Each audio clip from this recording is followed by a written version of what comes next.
If you have a podcast, you know that major platforms like LinkedIn, Amazon, Apple, Google, Spotify are all looking for podcast content. I'll share with you why it's important to know how these channels work and to create your content in such a way that it continues to generate leads for you and your business.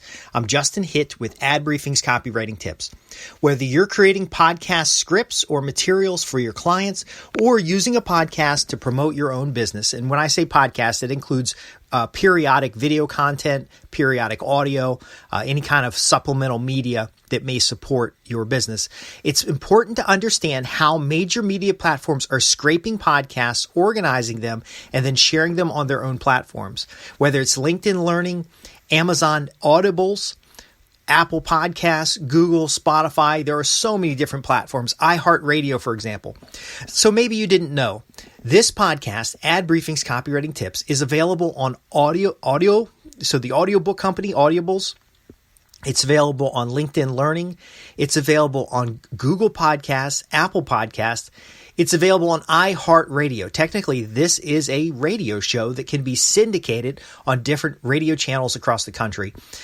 It's available at a lot of places. There are thousands of listeners to this podcast and thousands of more listeners that don't ever make it to my website, because what's happening is these different broadcast platforms are using podcast content to kind of give an authoritative view on user-generated content. So rather than just having people chat back and forth and like social media who's selling advertising on your social conversations, these platforms are actually targeting an educated audience with content that is more form and function to be professional.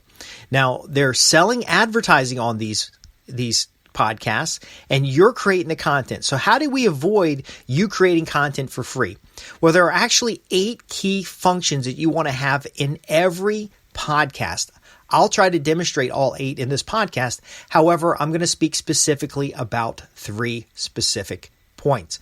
Now, where did I get this information from? Well, first, I'm Justin Hitt, Ad Briefing's Copywriting Tips.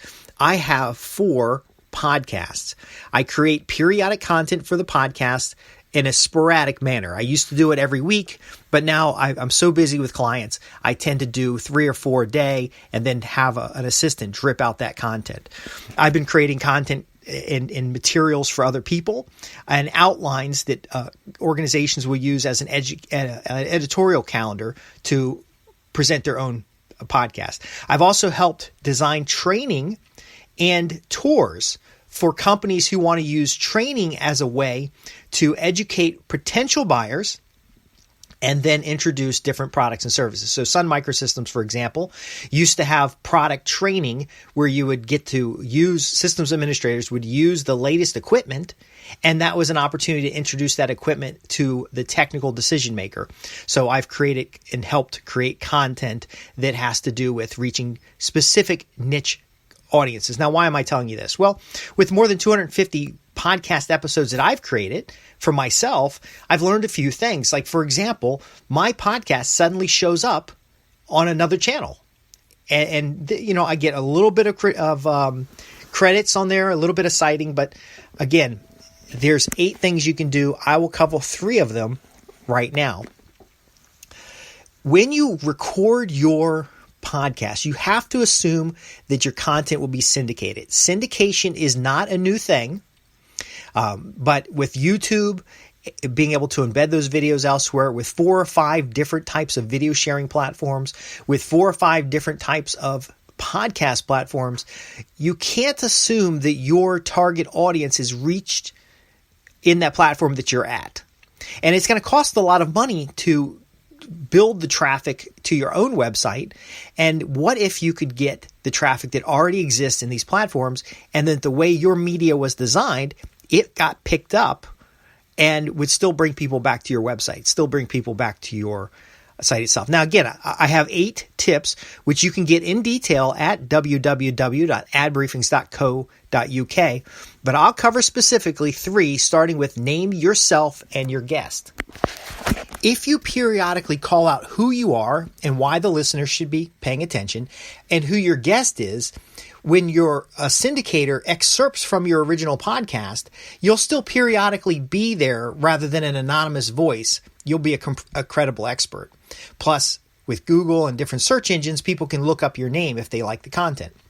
The next thing I want to point out is that you need ways to contact you, periodically pointing out who you are, where you can be reached, where people can send in questions. Questions is a great way. Even offering maybe a free tip sheet. Like I mentioned, there are 8 tips here on making your content benefit from aggregation and syndication. And if you want all 8 tips, you contact me through the website. Otherwise, here are 3. I'm really setting up the fact that there's more information. This podcast is a taste, and there's more information available in depth if you contact me. Now, I know a lot of you want to have a podcast that is educational, that delivers a lot of value. I think that's good, but it feeds the syndication monster. If you're creating excellent value in every podcast, which you should, but you're solving problems in those podcasts that don't help the reader get a full solution, I think what's going to happen is the syndication is going to package a bunch of people's content together. People are going to go off and do something with the content. Remember, these syndication platforms are selling advertising. They're selling subscriptions. They don't really care if your content is accurate.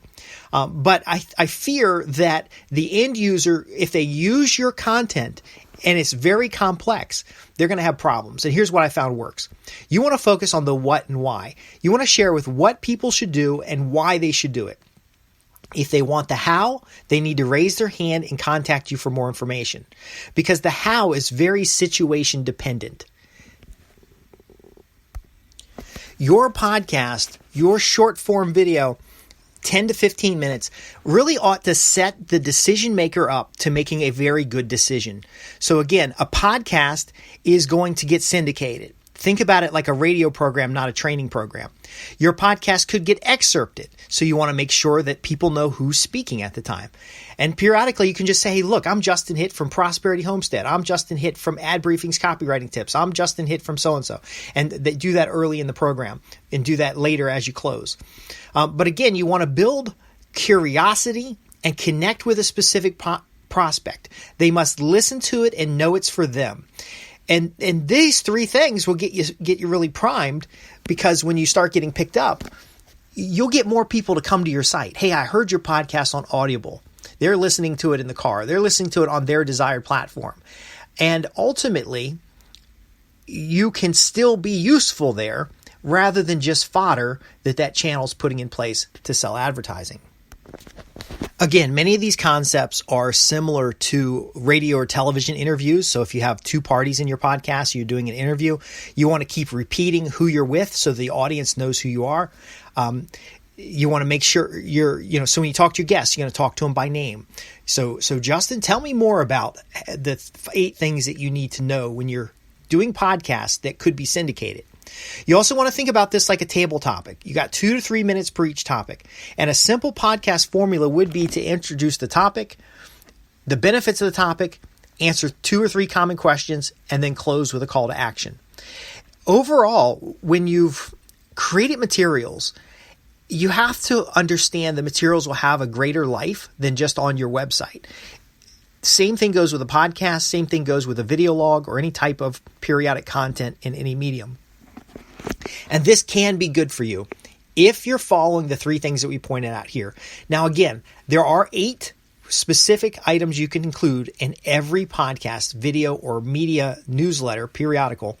And if you'd like to get all 8, contact me at www.adbriefings.co.uk. Visit the website, go to the contacts page, drop me an email, drop me a fax or a letter, and just say that you're interested in 8 podcast content. When you contact me, you can also ask your questions about developing podcasts for yourself or your clients. But ultimately, this syndication is a good thing. Yes, they're using your content so that they can sell advertising. They're using your content to back end a membership site. But if your content is properly formatted and developed, you'll be able to still get customers. You'll still be able to get leads. In fact, you may even start partnership opportunities to create custom content for them or to support them on their copywriting side to get the memberships, because there's a lot of technical stuff they're doing. We can talk about it another time. But ultimately, you want to make sure you get credit. I'd rather you be a credible expert than an anonymous voice. And if you're willing and interested and really desire to grow your copywriting business, well, I'm Justin Hitt with Ad Briefing's Copywriting Tips, and that's exactly what we do for existing copywriters. If you're a new copywriter, we can point you in the direction of resources, but if you're an existing copywriter and you've got a few assignments under your belt and you really want to start growing that business, there are things like content syndication. There are ways to reach media channels. There are ways to sell advertising on these channels, even sell advertising on competitors' podcasts, or more valuably, get clients who have 12 episodes, 24 episodes, rather than doing these one-off jobs. If you're interested in that and more, ask your questions at www.adbriefings.co.uk. Thanks for listening.